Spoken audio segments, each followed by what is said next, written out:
मोदी जी बहुत चिल्ला रहे थे सरकार चलाना नहीं आती मनमोहन जी को। जी नहीं, हमने जनता के साथ सही कर रखी।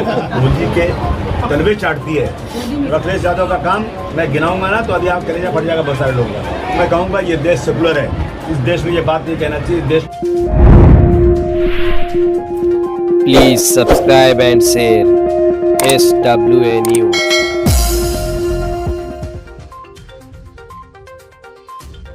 गोवंडी गौतम नगर वार्ड क्रमांक 140 में समाजवादी के सभी कार्यकर्ताओं के उपस्थिति में जनसंपर्क कार्यालय का उद्घाटन आमदार अबू आसिम आजमी के हाथों से किया गया। इस संपर्क कार्यालय में लोगों की समस्याओं का निवारण तालुका सचिव रिजवान अंसारी द्वारा किया जाएगा। Bureau report SWA news. Samajwadi party जिंदाबाद, अखिलेश यादव जिंदाबाद, अखिलेश यादव जिंदाबाद, रिजवान अंसारी जिंदाबाद, रिजवान अंसारी जिंदाबाद।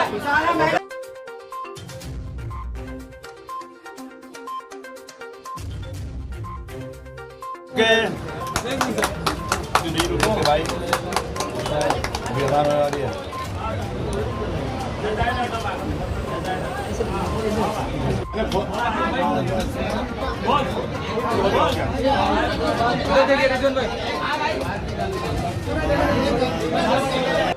क्या बताओगे? मैं बहुत ही खुशी महसूस कर रहा हूँ कि हमारा कारवां बढ़ रहा है और समाजवादी पार्टी के इस कार्यालय के उद्घाटन से मुझे पूरी उम्मीद है कि जो रिजवान साहब का ये है कार्यालय, इससे यहाँ के लोगों को राशन कार्ड बनाना, लोगों को ओल्ड एज कार्ड बनवाना, वोटर ID है, वोटर लिस्ट है और समाजवादी पार्टी का मेंबरशिप है। यहाँ बैठ करके लोगों की तकलीफों को देखना, पुलिस स्टेशन है, कारपोरेशन है, इन सब जाके जो ज्यादती हो रही है उनकी आवाज़ उठाना। आज महंगाई बढ़ती जा रही है, लोग परेशान हैं। इन चीज़ों को देख करके हमारे साथ कोऑर्डिनेट करके इन चीज़ों को आवाज़ उठाना और लोगों को मदद पहुँचाना। कहीं ना कहीं ये जो वार्ड नंबर 140 में आपकी जो रिजवान अंसारी की ऑफिस ओपनिंग हुई है, ये क्या उद्देश्य आप देना चाहते हैं? यहाँ की जनता कहीं ना कहीं मूलभूत सुविधाओं को लेकर कहीं ना कहीं जो उसमें थी, कहीं ना कहीं ऑफिस खुलने से आप क्या संदेश देना चाहते हैं यहाँ की जनता को? ऐसा है ना कि यहाँ हमारा नगर सेवक हार गया। हम लोग यहाँ, मैं MLA तो हूँ यहाँ का, लेकिन मेरा नगर सेवक यहाँ नहीं है। तो कम से कम मैं रिजवान को, इनके तमाम साथियों को कहता हूँ, आप लोग एक नगर सेवक की तरह काम करो। जितना भी काम है, गलियाँ बनाना है, गटर का काम है, मेरे पास फंड है और मैं अथराइज हूँ खर्च करने के लिए। तो मैं इन कामों को आप बताएंगे, निशानदेही करेंगे। जो भी लोगों की तकलीफ़ें हैं मैं उनके साथ मिलकर दूर करूँगा। और मुझे खुशी है कि ये एक एक्टिव आदमी है। हमारे तीन ऑफिस, 3 या 4 कितना ऑफिस यहाँ खुल चुका है। तो सब मिल के काम करेंगे तो मुझे लगता है कि हमारा अगला नगर सेवक भी हमारा, देखिए हमारा निशाना है यहाँ पर नगर सेवक चुन के लाना। काम करेंगे तो ही लोग वोट देंगे। क्या नगर महापालिका चुनाव की तैयारी चल रही है किस तरीके से? बिल्कुल यहाँ भी चल रही है, UP में चल रही है, चारों तो तैयारी चल रही है। कई पार्टियों की एक ऑफिस ओपनिंग नहीं होती, आपके यहाँ पे 2-2, 3-3 पार्टियों की जनसंपर्क कार्यालय की ओपनिंग होती है, तो आप कैसे बताएं? जो लोग सेवा करना चाहते हैं वो ऑफिस ओपनिंग करके यहाँ कंप्यूटर लगा के लोगों की शिकायतें सुनेंगे। जो लोग सिर्फ इलेक्शन में जब आता है तो मेढक की तरह निकलते हैं, टर करते हैं और फिर भाग जाते हैं, ऐसे लोगों को जनता पहचानती है। अब कि यहाँ पर हमारे लोग इतना काम करेंगे कि बगैर मांगे लोग वोट देंगे। पूरे उत्तर प्रदेश की जो राजनीति है उसमें कुछ बदलाव हो जाएगा क्या? मैं आपकी बात में डिस्काउंट करना चाहता हूँ। मुझे लॉन्च नहीं किया गया, मैं लॉन्च हुआ हूँ। आजम खान साहब जेल में हैं, उनके साथ ज्यादती हो रही है। वो समाजवादी पार्टी के बड़े लीडर हैं। प्रज्ञा सिंह ठाकुर बम ब्लास्ट की आरोपी होने के बाद भी मुकदमा चल रहा है, उसको जमानत मिल गई और MP बन गई। आजम खान साहब इतने बड़े लीडर की 10 बार मंत्री, MLA और MP रह चुके हैं और उनको बीमारी के होने के बाद भी, जान का खतरा रहने के बाद भी उन्हें ज़मानत नहीं मिली। मैं समझता हूँ कि एक बहुत बड़ी साजिश है समाजवादी पार्टी के साथ और माइनॉरिटी के साथ। तो मैं वहाँ इसलिए जा रहा हूँ और हमेशा जाता हूँ, नई बात नहीं है कि अब की बार मामला कुछ और ही है। उत्तर प्रदेश का इलेक्शन तय करेगा कि देश किस तरह चलेगा। UP के इलेक्शन में BJP को हराना सबसे ज़रूरी है। जो लोग गांधी जी के कातिल को क्रांतिकारी कह के उसके मंत्री बनाना चाहते हैं, मैं समझता हूँ इस देश की 130 करोड़ जनता UP के इलेक्शन में इनको मुंह जवाब देगी और गद्दी से उतार कर फेंक देगी। क्या लगता है यूपी में लीडर माने गए हैं, लेकिन जिस तरीके से आर्यन खान का प्रकरण पूरे भारत नहीं पूरी दुनिया के अंदर चला, इसको किस नजरिए से देखते हैं? क्या जो लोग कह रहे हैं कि मुसलमानों को दबाने का प्रयास है या इसमें कोई षड्यंत्र है? नहीं, देखिए ऐसा है ना कि आमिर खान हो या शाहरुख खान हो, उन्होंने कभी अपने आप को मुसलमान दिखाया नहीं। और कभी उन्होंने वो तो गणपति बिठाते हैं, वो तो सेकुलर हैं, ये बड़े लोग सेकुलर हैं। इन्हें इस्लाम और मुसलमान दिखा देंगे तो इनका वोट बैंक कम हो जाएगा, उनके व्यूअर कम हो जाएंगे। लेकिन एक अच्छे आदमी हैं, फिल्म स्टार हैं, देश को मनोरंजन देते हैं, ठीक है। और मैं नहीं समझता हूँ कि मुसलमान होने की वजह से ये सब हो रहा है, बिल्कुल गलत बात है। यूपी में लेकिन कहीं ना कहीं ये पॉलिटिकल स्टैंड था ये, और उनके साथ ये ज्यादती हुई। देखिए, मैं जहाँ बैठे हैं आप ना, ये नहीं बल्कि मुंगरा जाइए, भिवंडी जाइए, मदनपुरा जाइए, कॉलेजेस में जाइए, चारों तरफ नशे का काम बहुत ज़बरदस्त तरीके से है। एक छोटी मछली को पकड़ करके इतना ज़्यादा वावेला, अब क्योंकि शाहरुख खान का बेटा है आमिर खान, तो सब लोग, पूरी दुनिया देख रही है कि पकड़ा गया, कब छूटेगा, कोई दुआ कर रहा है, कुछ कर रहा है। लेकिन बड़ी बड़ी मछलियों को छोड़कर पब्लिसिटी बटोरना बंद करो, तय करो कि देश से नशा खत्म होगा। मैं मुबारकबाद देता हूँ शाहरुख खान को, उनके बेटे को, कि चलो जमानत हो गई।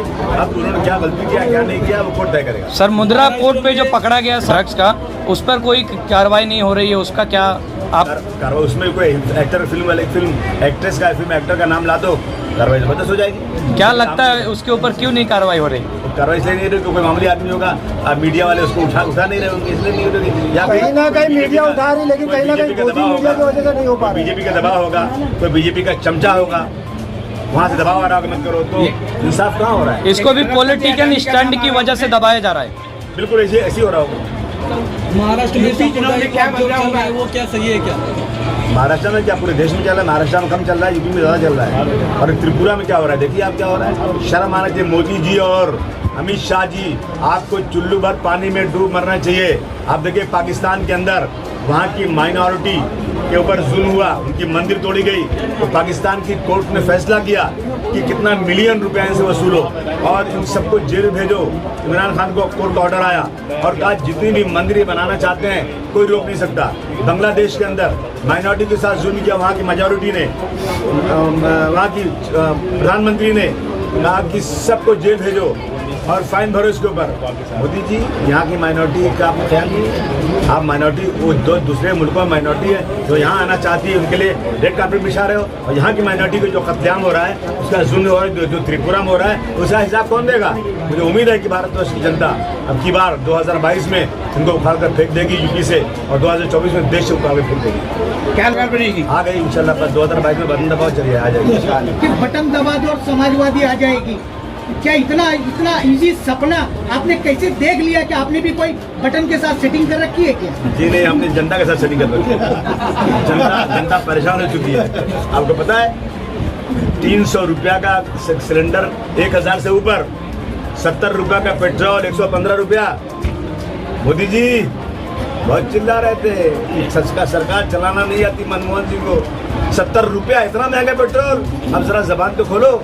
और मीडिया वाले भाइयों, आप तो छोटे मीडिया वाले हो, जो दिल्ली में नेशनल मीडिया बैठी है ना, जो है मोदी के तलवे चाटती है, जो है गोदी मीडिया, आज तक नाम नहीं पड़ा था कभी। आपको शर्म भी आती होगी थोड़ा सा, आप लोगों को भी। बिल्कुल कि आप लोग तो छोटी मीडिया, आप लोग शरीफ लोग हो, तो मेरा अच्छे तरह दिखाना तो समझे। बड़ी मीडिया जो है ना बेईमानी करती है और नहीं पूछती इनसे सवाल।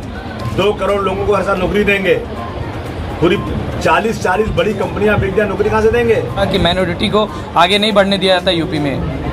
मैं, आप आइए पूरा डिटेल ले करके, और मेरी जितनी लोग आवाज़ सुन रहे हैं, मेरा उनको चैलेंज है, आइए बैठिए मेरे साथ, सारे टीवी को लगा दीजिए। अगर मैंने ये प्रूव नहीं कर दिया कि जितना काम माइनॉरिटी के लिए समाजवादी पार्टी ने किया है, उतना ना कांग्रेस ने किया, ना बीएसपी ने किया है, ना तो बीजेपी ने किया, किसी ने नहीं किया है। ये सब के सब ढोंग रचने वाले हैं। और अखिलेश यादव का काम मैं गिनाऊंगा ना तो अभी आप कलेजा फट जाएगा बहुत सारे लोगों का। अबू आसिम आदमी जी, एक बड़ा प्रश्न जो उत्तर प्रदेश के अंदर आपने एक बयान में कहा था कि क्या मुसलमानों के अंदर ऐसी कैपेबिलिटी भारत के अंदर नहीं है जो वो मेन स्ट्रीम नेतृत्व में आ सके? सिर्फ हिंदुओं के लिए ही कोई बहुपति तय की गई है क्या? मैं नहीं मिनिस्ट्री में हूँ क्या? मैं एमपी नहीं बना क्या 6 साल तक? मैंने पार्लियामेंट कानून नहीं बनाया क्या? नहीं, आपने कहा था। Listen to me my dear, मैं तीसरी बार एमएलए होने कानून बना रहा हूँ क्या? लेकिन कुछ लोग अगर ये कहेंगे इस देश के अंदर कि अगर अब गैरों को वोट दिया तो अल्लाह का गज़ब आ जाएगा, नबी की तरफ से आपको गुनाह होगी और शरीयत में गैरों को लीडर बनाना कुफ्र है। वोट दो अपना, चाहे छोटा हो या चाहे कमज़ोर हो या मजबूत, उसी को वोट दो। तो मैं कहूँगा ये देश सेकुलर है, इस देश में ये बात नहीं कहना चाहिए। देश में हिंदू मुस्लिम सिख मिलके एकता के साथ काम करना चाहिए। इसी के साथ में एक सवाल जो है, रिजवान अंसारी जी पीछे खड़े, मैं आपसे भी ये जानना चाहता हूँ कि कार्यालय तो बड़े धूमधाम से आपने इनॉग्रेशन कर दिया है, लेकिन कार्यालय उद्घाटन करना अलग बात है और लोगों का काम करना अलग बात है।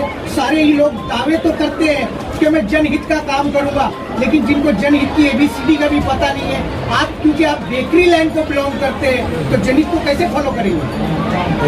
पहली बात तो मैं बता दूँ आपको शायद अभी मेरे बारे में बहुत अनुभव पड़ा है कि बेकरी लाइन से मेरा ताल्लुक सिर्फ 2 साल से है। 24 साल से मैं फिल्म इंडस्ट्री में हूँ, प्रोडक्शन करता हूँ, है ना। मैं 28 सीरियल 9 फिल्म बना चुका हूँ और अभी 3 ओल्ड बालाजी बॉक्स बना चुका हूँ।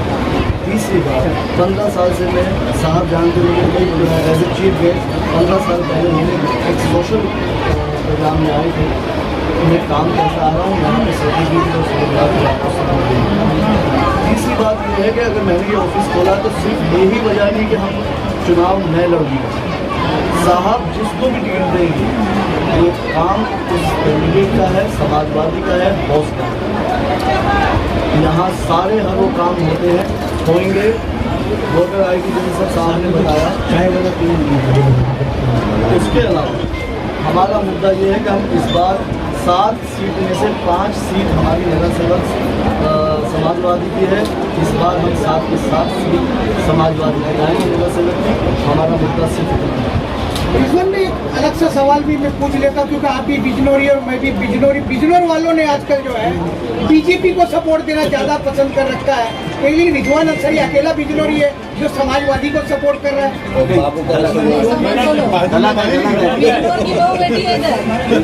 समाजवादी पार्टी ने किन्नौर के लोगों को नगर सेवक बनाया। इस बारे में भी आपको अधूरी जानकारी है। यहाँ पे जो मैडम कॉर्पोरेटर मेरी बैठी है, बिजनौर से पूरी 1 साइड सीट आती है समाजवादी की, और बिजनौर में आप बीजेपी छोड़ दो। मैंने बहुत संभाला है। मैं ये देखता हूँ कि मेरा घर, मेरा गांव, मेरा शहर, हर मुसलमान सिर्फ समाजवादी है।